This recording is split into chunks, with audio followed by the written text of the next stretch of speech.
Uy, ulala. Wait lang. Napasok siya dun sa Milo.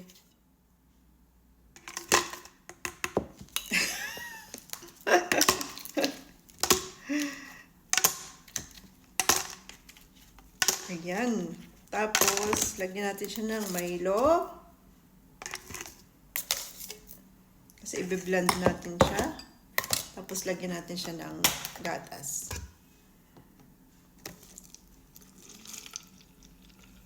Ano kaya yung lasa nito, no? Takpan. At ipatong sa blender. Takpan nyo yung mga mata nyo.